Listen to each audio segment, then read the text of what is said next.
Assalamualaikum warahmatullahi wabarakatuh. Alhamdulillahi rabbil alamin. Assalatu wassalamu ala asrafil anbiya'i wal mursalin wa ala alihi wa ashabihi wa man tabi'a ihsan ila yaumiddin. Asyhadu an la ilaha illallah wa asyhadu anna Muhammadan abduhu wa rasuluh. La nabiyya ba'da amma ba'du. Terima kasih saya ucapkan kepada dosen pengampuh yang telah memberikan tugas untuk membuat video dari materi yang telah kami pelajari. Jadi yang pertama, penjelasan ada 4 materi yang akan saya jelaskan dalam video ini. Yang pertama, dasar komputer. Yang kedua, hardware. Yang ketiga, software. Yang keempat, arsitektur komputer. Jadi saya masuk dulu pada bagian yang pertama, yakni perangkat elektronik yang memanipulasi data atau informasi. Kegunaan dari komputer ini menyimpan, mengelola, dan mengatur data. Komputer dapat juga teman-teman lihat kegunaannya seperti membuat dokumen, bermain game, melihat video, dan bisa juga untuk presentasi dan berbagai macam lainnya. Selanjutnya, komputer ini semua komputer terdiri atau memiliki 2 komponen penting, yakni hardware dan software. Hardware dan software ini merupakan perangkat yang selalu ada dalam komputer. Hardware merupakan perangkat keras, sedangkan software merupakan perangkat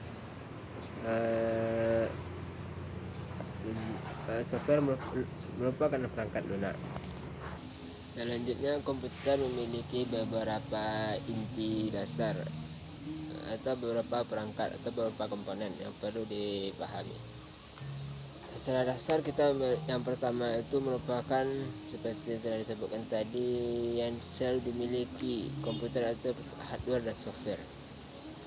Itu salah satu perangkat yang berada atau komponen yang berada di komputer. Hardware merupakan perangkat keras atau bisa juga disebut dengan perangkat yang bisa kita lihat.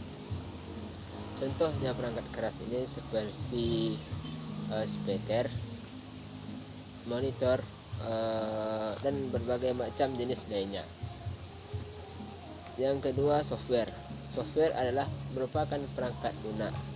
Perangkat lunak atau bisa juga disebut dengan instruksi yang terkumpul di dalamnya, yang diperintah atau yang dilakukan oleh komputer. Contohnya seperti aplikasi. Contohnya seperti Microsoft Word atau Microsoft Excel dan banyak lagi macam jenisnya. Yang kedua, seperti perangkat lunak, seperti sistem operasi. Sistem operasi ini merupakan yang menghubungkan antara hardware dan software. Hardware ini juga tidak hanya satu tadi, tapi juga memiliki ada namanya penyimpanan, ada namanya hard disk, ada namanya SSD, dan ada juga namanya flash, tambahan lainnya seperti flash disk dan berbagai macam lainnya. Ada penyimpanan di dalam komputer yang namanya ROM dan RAM. Ini merupakan bagian dari hardware. ROM dan RAM ini merupakan menyimpan. Kalau RAM menyimpan secara sementara, sedangkan ROM menyimpan secara permanen. Selanjutnya, yang ketiga yaitu algoritma dan pemrograman. Ini merupakan sesuatu yang tidak dapat dipisahkan antara satu dan keduanya. Kenapa demikian? Algoritma merupakan langkah-langkah untuk menyelesaikan suatu masalah, sedangkan pemrograman merupakan implementasian dari algoritma tersebut di dalam pelaksanaan atau pengerjaan komputer tersebut. Selanjutnya itunya data dan penyimpanan. Data dan penyimpanan di komputer, data dan penyimpanan ini tersimpan dalam bentuk biner. Maksudnya dalam bentuk biner ini dari 0 dan 1. Ini merupakan penyimpanan yang paling mendasar di dalam komputer. Selanjutnya itunya jaringan komputer. Jaringan komputer adalah merupakan salah satu yang menghubungkan antara satu komputer dengan komputer lainnya. Selanjutnya yaitunya keamanan komputer.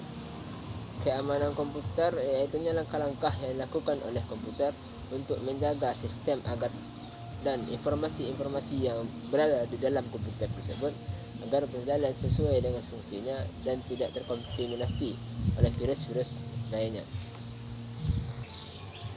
Jadi dapat disimpulkan yang dipelajari dengan kita mempelajari dasar-dasar komputer ini, kita dapat mengetahui bagaimana cara mengoperasikan komputer tersebut, bagaimana cara menggunakan komputer tersebut, dan bagaimana cara proses bekerjanya komputer tersebut di dalam pemrograman, dan apa saja jenis-jenis perangkat-perangkat yang berada di komputer tersebut. Yang bab kedua yakni penjelasan masalah hardware. Hardware adalah perangkat yang dapat disentuh oleh panca indera, atau juga hardware bisa disebut dengan perangkat keras. Contoh hardware yaitu seperti keyboard, monitor, speaker, dan berbagai macam lainnya.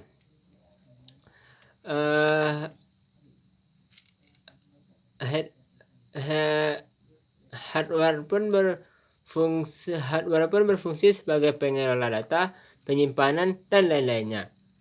Selanjutnya, hardware terdiri atas beberapa komponen. Yang pertama CPU. CPU bisa juga disebut dengan otak darinya komputer. Jadi CPU ini merupakan otak atau inti dari komputer.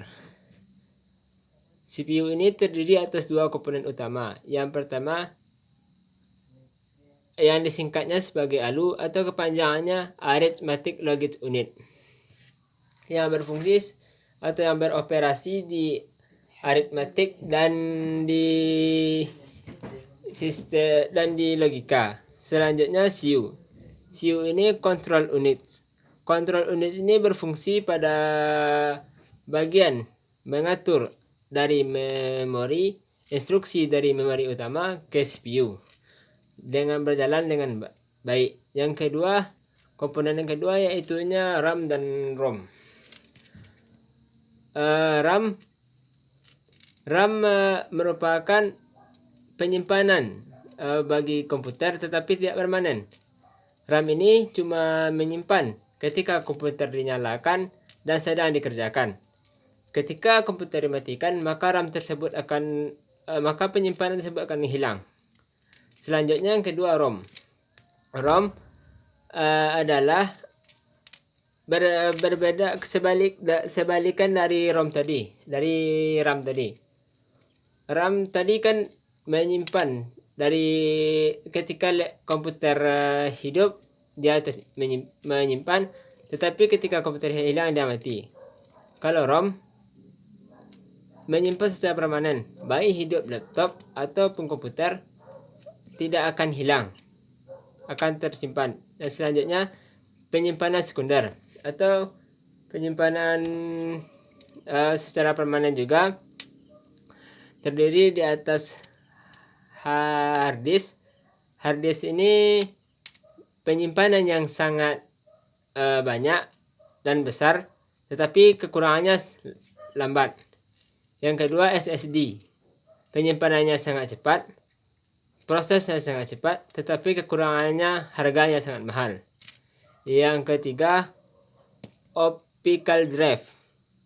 Optical drive ini berfungsi sebagai penyimpan video seperti video kaset ataupun DVD ataupun bermacam jenis lainnya. Selanjutnya yakni flash disk, flash drive atau flash drive. Flash disk ini seperti flash disk disimpan secara permanen, walaupun di komputer hidup atau tidak hidupnya komputer tidak akan hilang kecuali dihapus melalui komputer. Selanjutnya perangkat lunak. Perangkat input. Misalnya perangkat input yang keempat adalah perangkat input. Perangkat input terdiri atas beberapa macam. Yang pertama seperti keyboard yang menginput dengan cara mengetik. Yang kedua mouse yang menginput dengan cara menggerakkan kursor dan berbagai macam jenis lainnya. Selanjutnya perangkat output. Perangkat output ini merupakan perangkat yang mengeluarkan sesuatu, baik suara ataupun jenis lainnya. Seperti misal print yang mengeluarkan bisa jadi tulisan, bisa jadi gambar dari suatu kertas. Yang kedua speaker. Speaker ada speaker yang bisa dihubungkan dengan kabel ataupun speaker tersebut dihubungkan dengan Bluetooth. Perangkat keras lainnya seperti monitor. Monitor mengeluarkan gambar. Selanjutnya kita kepada materi yang ketiga, yakni software. Software adalah sekumpulan data atau sekumpulan program atau sekumpulan instruksi yang digunakan komputer untuk menjalankan tugas. Software ini bisa berkebalikan dari hardware tadi. Kalau hardware kan bisa disentuh melalui panca indera, tapi sedangkan hardware tidak. Jadi hardware ini memiliki beberapa komponen atau unsur-unsur. Yang pertama yakni sistem informasi. Hardware ini memiliki sistem informasi. Sistem informasi ini adalah yang mengatur jalannya atau mengelola hardware dan software. Sistem informasi ini berfungsi sebagai memberikan informasi atau mengelola atau mengatur jalannya suatu dalam komputer. Contohnya yaitu seperti kalau di HP bisa seperti Android ataupun iOS. Kalau Android seperti HP Samsung dan berbagai macam jenisnya. Kalau iOS seperti HP iPhone. Kalau di komputer misalnya seperti Windows ataupun seperti Linux. Selanjutnya yaitu perangkat lunak aplikasi. Perangkat lunak aplikasi yaitu adalah perangkat yang membantu kita dalam menyelesaikan tugas-tugas yang kita buat. Contohnya saja, jikalau kita ingin membuat makalah, maka kita memerlukan Microsoft Word untuk membuat makalah tersebut agar bisa lebih mudah. Atau jikalau kita ingin membukukan keuangan, maka kita memerlukan Microsoft Excel. Atau jikalau kita ingin mempresentasikan suatu materi, maka kita memerlukan Microsoft PowerPoint untuk mengedit presentasi yang akan kita lakukan. Selanjutnya perangkat lunak utilitas.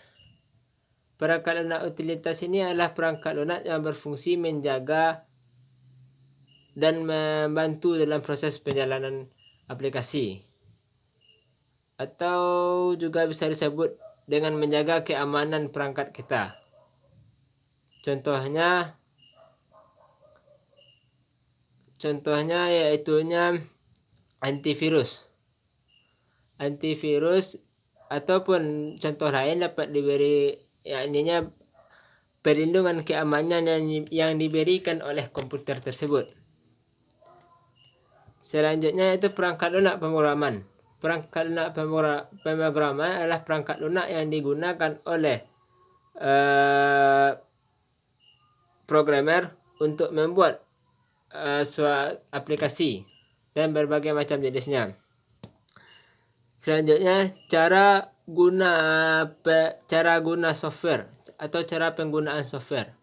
Software cara penggunaannya yaitunya ketika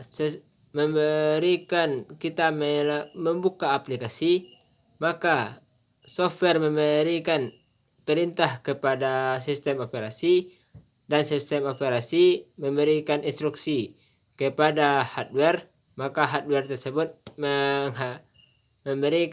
mengeluarkan instruksi sesuai yang diperintahkan oleh sistem informasi tersebut.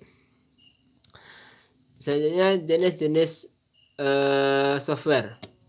Software memiliki 5 jenis-jenis. Yang pertama komersial. Komersial ini software prabayar. Contohnya Microsoft Office. Yang selanjutnya freeware. Software ini gratis tapi tidak boleh dimodifikasi atau hanya digunakan sebisanya saja, contohnya seperti Google Chrome. Dan selanjutnya share software. Lanjut yang kedua yakni freeware.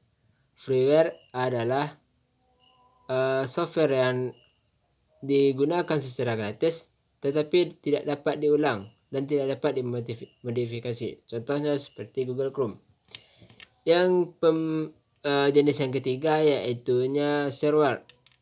Software ini digunakan secara gratis tetapi software ini hanya bisa digunakan dalam waktu tertentu, tidak bisa kapan saja kita gunakan, tetap hanya dalam waktu tertentu. Jikalau kita ingin menggunakannya setiap saat, maka kita harus membeli esensinya, yaitu seperti WinRAR. Yang terakhir yang selanjutnya itu open source, software dengan kode. Yang software ini dapat dimodifikasi, dapat diubah.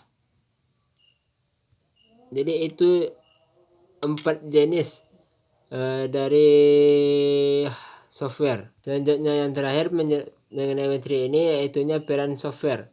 Peran software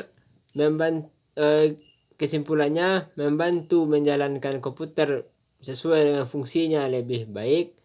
Selanjutnya menjaga keamanan komputer dan banyak lagi berbagai macam peran software di dalam komputer. Ini adalah arsitektur komputer.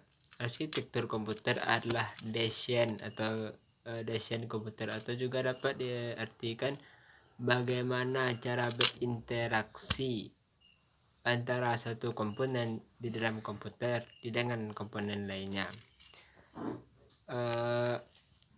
Berikut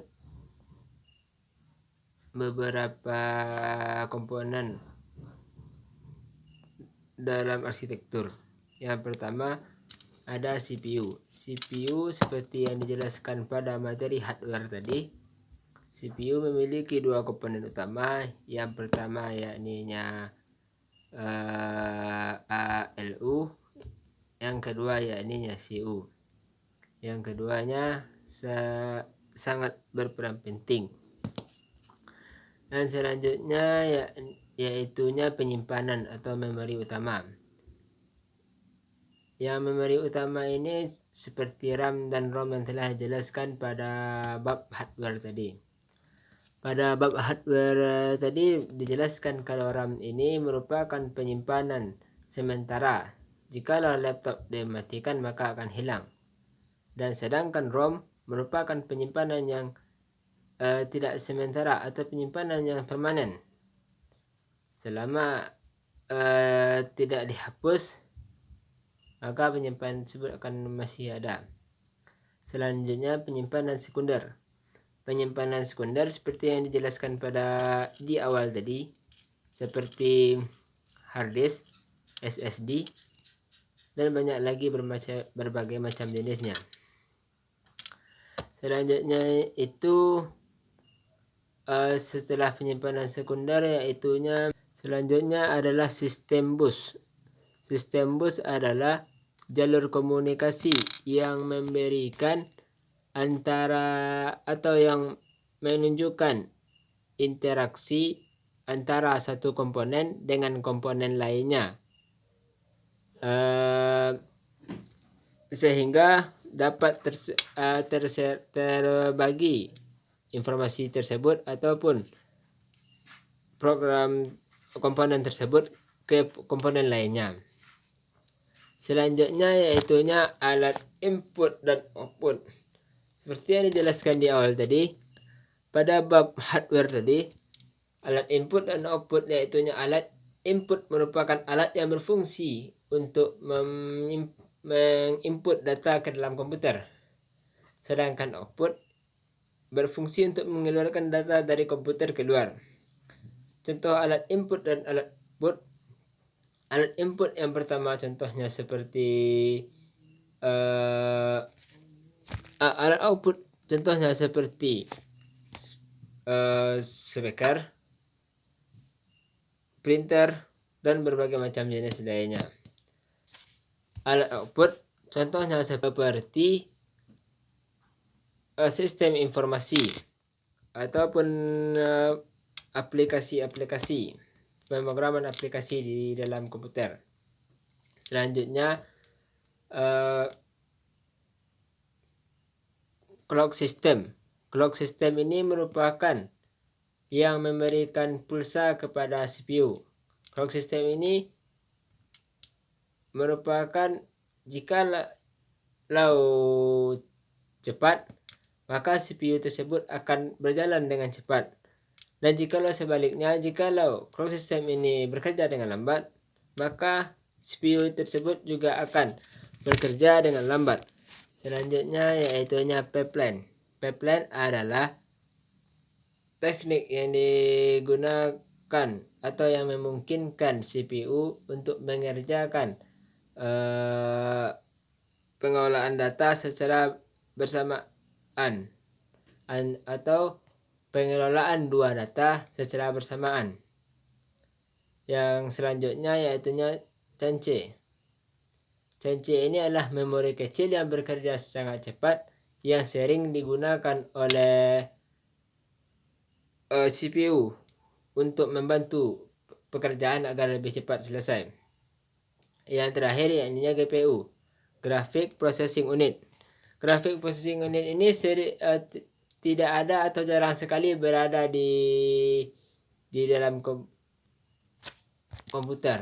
Atau bahasa sederhananya, GPU ini ada di beberapa komputer yang tidak memiliki GPU ini, karena GPU ini berfungsi sebagai pembentukan grafik agar lebih bagus dan lebih menarik dan lebih kompleks. Dan selanjutnya fungsi arsitektur ini sangat berfungsi untuk mempercepat dalam pekerjaan dan mempermudah dalam pekerjaan. Jadi mungkin sekian yang dapat saya sampaikan. Saya sudahi dengan Assalamualaikum warahmatullahi wabarakatuh.